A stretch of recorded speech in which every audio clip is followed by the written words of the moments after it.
The land of Vedeteri was a beautiful one.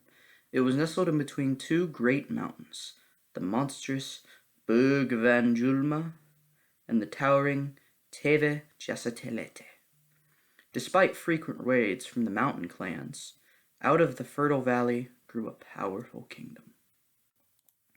The king of old had been a generous and loving man, but after his passing, his son Hackenberg had drove his people hard. His father's kingdom, once peaceful and packed with farmers, was turned into a land of rigid structure. Hackenberg's rule had led to the kingdom fighting several bloody battles, pushing the clans back, and the taxes levied by not only the war effort, but also a new mighty castle had nearly bankrupted the land. Hackenberg would be known as Hackenberg the Horrible, but after his reign, the land would not see an invasion for hundreds of years. And now, with its battle-tested army and rich farmland, Vedetele was the most powerful kingdom in the known world. Kerlis was a busy inn, sitting at the crossroads of God's Road and Montrose Path. It was one of the most frequented inns in Vedetele. It has been said even kings had been turned away from Caris, as the inn would never kick a paying man out of his room. Sir Bronson was a young knight who had never seen a real battle.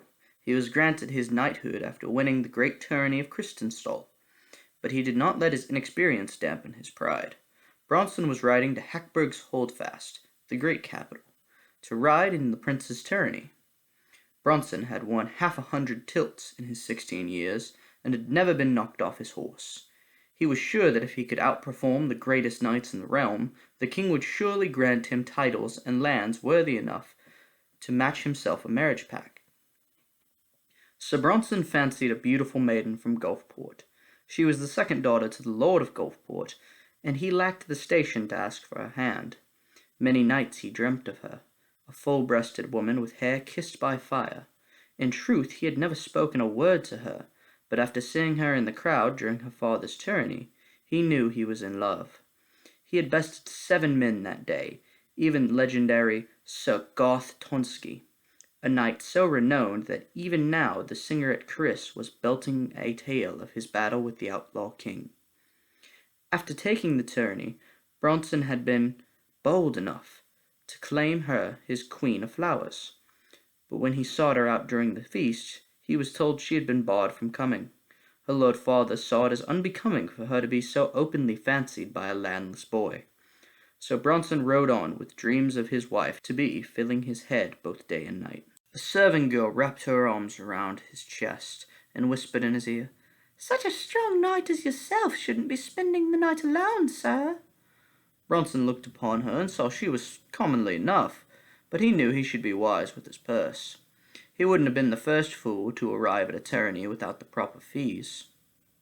"Sorry, love, but I won't be paying for company tonight, only for the room and the food," he told her. "Such a shame," she said, giving his crotch a squeeze. "I would have preferred you to these scrawny lot." She walked off to try to fetch her price from one of the other patrons. Bronson slowly drank his fill, as most of the men left the hall.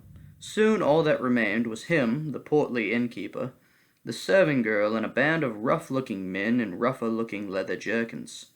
Bronson slowly rose and began to head towards his room as he heard arguing erupt from the band of men.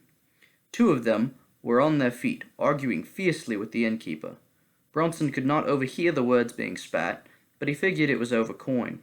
He saw it fit that he would wait till it had calmed before he would go to his chambers. Knights were supposed to protect the weak, and he had said his vows.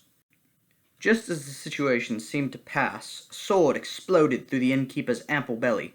All 5 men were on their feet now, steel in hand. 2 of them eyed the girl hungrily, while another was looting through the innkeeper's pockets.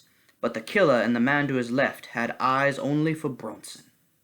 "You best be going to bed," he said, blood still warm on his sword. "You wouldn't want to stain that pretty cloak of yours." Bronson took the half-helm from under his arm and donned it. "I regret to say you've taken that opportunity from me." he said as he pulled his sword from his scabbard. The 5 men formed a semicircle around him. None of them wore mail, but all had the look of killers, and Bronson had only ever taken the life from a boar. The first man lunged at him from the left, and Bronson batted him away easily, plunging the blade through the man's chest. He fell graciously to the floor, looking as small as a child. But before Bronson could take in the scene, the next one was on him. Bronson shoved him back with great effort as the rest began to close. "They're forcing me towards the wall," he thought dreadfully. If he were pressed into the wall, he would have no chance against their numbers. Quick as a snake, he flung one of the heavy tables towards the 2 to his right. He heard a satisfying crunch as the oak crushed one of the man's legs beneath it. Then he darted to the left, drawing a red smile on the neck of one of them. Now he had his back to the door, with only 2 foes standing before him, and a broken man screaming on the floor. As 2 of them pressed at once, Bronson could just parry as the blows came down like rain. Bronson saw an opening and slashed at one of their necks. Steel crunched through bone and flesh, but in his efforts to pull his sword free, he fell back over the innkeeper's corpse. Now there was only one, and he stood over Bronson with a demon's grin. "You should have went to bed," he said, laughing. But his laugh turned to a gargle as blood burst from his neck.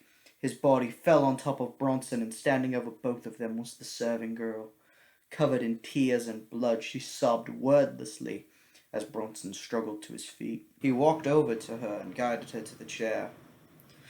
"What'll happen to me now?" she wailed. "Lost me mother last year in childbirth, and me father was the one that ran the books. I ain't got no brothers." Bronson looked at her and knew what he must do. "Knights are to protect the people," he thought, placing his fingers below her chin. "My father was a steward," he told her. "He taught me my letters and how to balance books." She looked at him wide-eyed. "But a knight can't make no innkeep." "I've rode enough tilts in my time, and after tonight I've got no taste for swordplay," he told her. She wrapped her arms around him and began to cry. He told her to get some rest, and he would see to the cleanup. "But what about him?" she said, pointing to the now crippled Craven. The man had long succumbed to the pain and shock, and now lay unconscious beneath the heavy table. "He'll hang, my lady. He'll be a warning to anyone else with ill intentions," he promised her. Many years later, a fair red-haired lady came with her lord husband to spend a night at Caris. "What brings such nobility to us, my lady?" the innkeeper called. "Just passing through to the capital," the lord answered. "We shall need rooms and meals for the night. Oh, and your finest wine."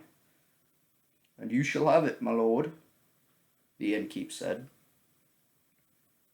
As he came to serve the lord and lady their food, the woman pointed towards the coat of arms that hung on the upper floor balcony. "I know a knight that wore those colours," she said with a knowing smile. "I've never seen a better rider." "Aye, my lady," the innkeep said, glancing over to the woman who had now grown great with his child. "But that knight gave up riding long ago," he finished, smiling.